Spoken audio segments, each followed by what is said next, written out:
Well, the Economic Affairs Secretary Ajay Seth told CNBC TV18 that there's a need to recalibrate the RBI discussion papers. Said several jurisdictions have now changed their propositions on crypto assets. Let's listen in. Cryptocurrency, as we are aware, we have done a discussion paper, including at the senior level participation from the Reserve Bank of India. And the committee had finalized the discussion paper, but thereafter we find that when it was about to be issued, that several jurisdictions, and you named one, but more than one jurisdictions have changed their position on crypto assets in terms of their scope, where they see the utility. We are recalibrating the paper because the purpose of that paper is to pose the right questions to the stakeholders so that we get the right answers in terms of an appropriate answer to inform our policy making. Oh, well, that's a change in stance, perhaps, for the Indian markets there when it comes to cryptocurrencies. Joining us to take the discussion forward now is Sumit Gupta, co-founder at CoinDCX. Sumit, hi. While we did not see much in the budget, and no news perhaps is good news, because immediately after budget, we've seen SECIs show a slightly positive stance when it comes to cryptocurrencies in India. How would you read into that language, where we do understand that more than one country is now perhaps warming up to cryptocurrencies and there is a need for recalibration in India? Stance? Yeah, first of all, Manisha, thank you for inviting me. It's good to see DA acknowledging the developments that are happening around the world with respect to crypto regulations. It is certainly the case. There's been a lot of movement around utilities use cases like remittances, which has been highlighted in the video as well. But I also want to paint a different perspective where in 2023, in G20, when India was the president of G20, India has committed that we will align to regulations in alignment with what other countries are doing. I think there should be a lot more movement. All the other G20 countries have taken the decision. They are moving towards regulations. They've gone ahead and implemented a lot of these guidelines, and India is still catching up to a lot of those decisions. See, my question is simple, right? Why? So there has been change in stance in terms of in the discussion paper because of what has happened globally. But my question is that why do we have to wait for other countries to take steps and then we'll recalibrate our position? I think India is a leader. India needs to be like a leader, and in emerging technologies like crypto and Web3. I think I would be, as an entrepreneur in this space, I'd be a lot more happier if we take the lead and we take the charge and essentially work toward regulations and not wait for other countries to take certain decisions and recalibrate our position. So I think that's basically one thing, because right now we are actually losing out a lot in terms of Web3 technologies, and we will get left behind again if we don't take proactive steps here in terms of regulations. That point is well taken. Also, Sumit, this year has started on a very strong note. We've seen US really pushing on for it. And we do understand that there is perhaps some conversation happening today as well when it comes to US leading in sense of cryptocurrencies. There is a press conference to that effect. And there have been conversations about putting Bitcoin as a reserve. How are you reading into it? I mean, I'm sure you are into more thick of the information than we are.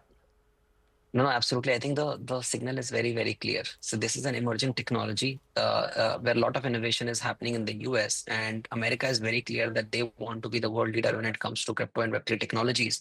And the way things are happening, the kind of decisions that are being made in the US and the Trump administration, the current Trump administration is very, very pro-crypto. I think it's time that we also sort of look at it very seriously and do not look at it as just in a very very myopic view, or just broaden the horizon and see what all India can do out of it. I think that if and it's very, very, very clear, like in the US, President Trump and everyone is very, very gung-ho about this technology, and we should not miss out. I do believe that US, the way things are going right now, US is actually going to come out very, very stronger and is going to be leader in this technology in the next 2-3 years.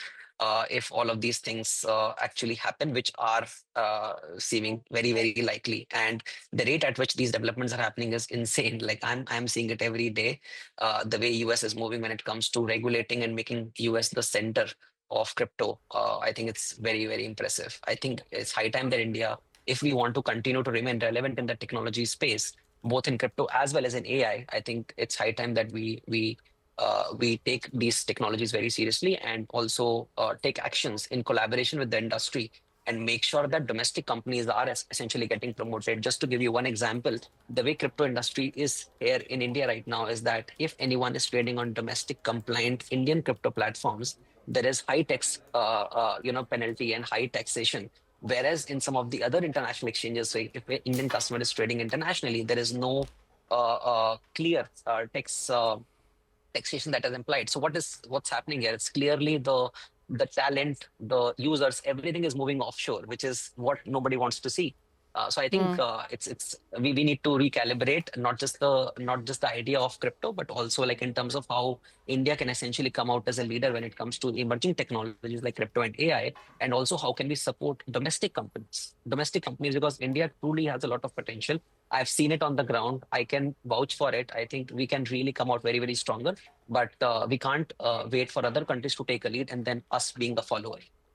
Well, yes, why go so far away to US? Dubai also seems to be taking very strong leads here. Sumit, initially in the last couple of years, and we've discussed at some points, that a lot of developers, a lot of crypto startups, Web3 startups for that matter as well, have moved out of India and Dubai and Singapore and various other countries as well.